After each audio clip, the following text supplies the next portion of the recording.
અમે સૌ આપના આભારી છીએ કે ટૂંકી સૂચનામાં મોટી સંખ્યામાં પત્રકાર મિત્રો ઉપસ્થિત રહ્યા છે।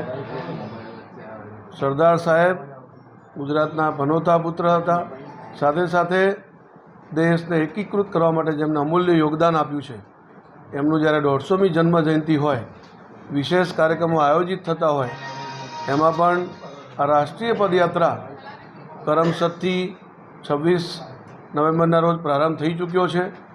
જેમ ડૉક્ટર હેમાંગભાઈએ જણાવ્યું એ પ્રમાણે આ યાત્રા અત્યારે વડોદરા જિલ્લામાં પ્રવેશી ચૂકી છે। વડોદરા શહેરમાં પણ આ યાત્રા આવતીકાલે એમનો પ્રારંભ થવાનો છે, આગમન થવાનું છે।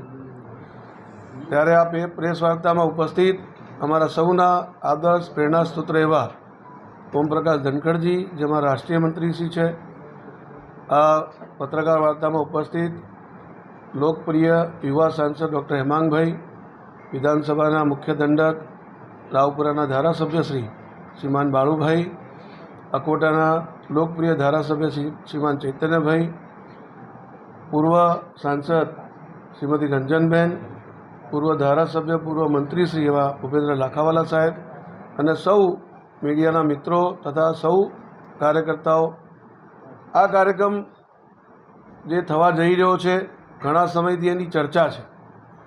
વડોદરા શહેરમાં આ પહેલાં પણ 5 વિધાનસભાની 5 પદયાત્રાઓ થઈ ચૂકી છે અને અમે જોયું છે કે આ વિધાનસભાની યાત્રાઓમાં ખૂબ મોટી સંખ્યામાં લોકો ઉપસ્થિત રહ્યા હતા।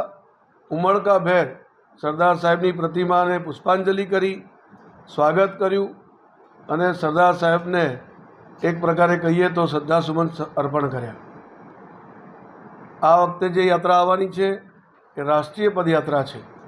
આ પદયાત્રામાં અનેક કેન્દ્રીય મંત્રીશ્રીઓ, સંગઠનના પદાધિકારીશ્રીઓ, મુખ્યમંત્રીશ્રીઓ, ગવર્નરશ્રીઓ શરૂઆત કરાવી, ત્યારબાદ અંતમાં આપણા મહામહિમ ઉપરાષ્ટ્રપતિ શ્રી પણ સમાપન કાર્યક્રમમાં ઉપસ્થિત રહેવાના છે। વડોદરાનું સૌભાગ્ય છે કે આપણને પણ શહેર જિલ્લાને કુલ મળીને 5 દિવસ 11 દિવસ સુધી મળ્યા છે, એટલે મોટા ભાગનો સમયગાળો આ પદયાત્રા વડોદરા શહેર જિલ્લામાં રહેવાની છે। એમાં પણ વડોદરા શહેરમાં 2 દિવસ આ પદયાત્રાનો માર્ગ રહેવાનો છે। આવતીકાલે એટલે કે દિનાંક 29 તારીખે સવારે 8 વાગે સેવાસી ખાતે આ પદયાત્રાનું આગમન થશે। ત્યાં ભવ્યાતિ ભવ્ય રીતે આપણે સ્વાગત કરવાના છીએ। સમસ્ત સમાજ, પાટીદાર સમાજ, અન્ય સમાજ, ધાર્મિક સંસ્થાઓ, સામાજિક સંસ્થાઓ સૌ ત્યાં આ આગમન વખતે સ્વાગત માટે ઉપસ્થિત રહેવાની છે। ત્યારબાદ એ યાત્રા આગળ વધીને ગોત્રી ગામ, ત્યાં પણ ગોત્રી ગામ અને બાકીનો જે આજુબાજુનો વિસ્તાર છે ત્યાંના સમાજ, સામાજિક સંસ્થાઓ વગેરે ગોત્રી ગામ આગળ સ્વાગત કરશે।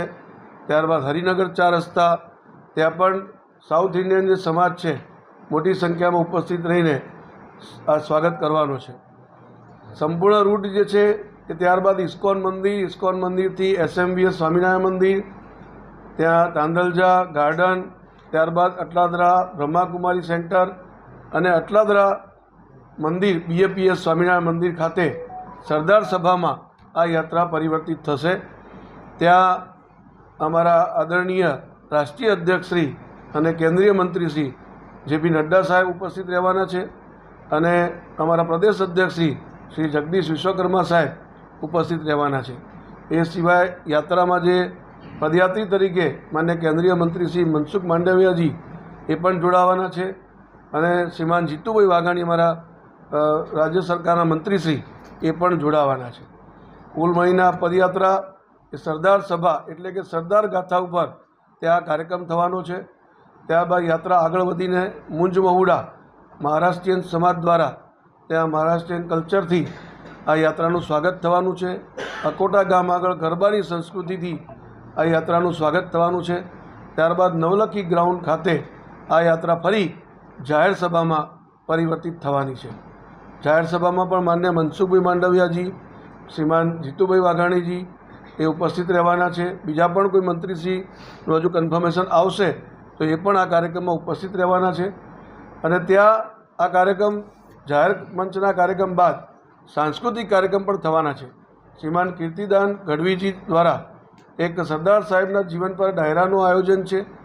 ત્યારબાદ એક મલ્ટીમીડિયા શો 40 મિનિટનો સરદાર સાહેબના જીવન પર એ આ જ સ્થાન પર નવલખી સ્થાન પર થવાનો છે.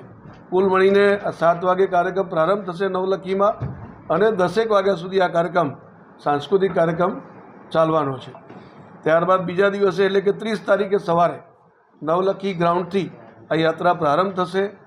અરવિંદો આશ્રમ ત્યાં એમનું સ્વાગત થશે અરવિંદો આશ્રમના બધા લોકો દ્વારા, સેવકો દ્વારા. ત્યારબાદ દાંડિયા બજાર, જૂનું ફાયર સ્ટેશન જ્યાં હતું એ 4 રસ્તા ઉપર સ્થાનિક સમાજો, સ્થાનિક આગેવાનો દ્વારા, ધાર્મિક સંસ્થાઓ દ્વારા સ્વાગત થવાનું છે. ત્યાંથી જમણી બાજુ વળીને મધ્યવર્તી સ્કૂલ આગળ નગર પ્રાથમિક શિક્ષણ સમિતિ, બ્રહ્માકુમારી અને સ્વાધ્યાય પરિવાર એવી અનેક સંસ્થાઓ યાત્રાનું સ્વાગત કરવાની છે. ત્યારબાદ માર્કેટ 4 રસ્તા ઉપર પણ ફૂલ બજારના લોકો, ફ્રૂટ માર્કેટના લોકો, એસોસિએશનો ત્યાંથી એમનું સ્વાગત થવાનું છે. ત્યારબાદ કીર્તિસ્તંભ આ યાત્રા જશે. સ્થાનિક વેપારી મંડળો આ કીર્તિસ્તંભ આગળ સ્વાગત કરવાના છે.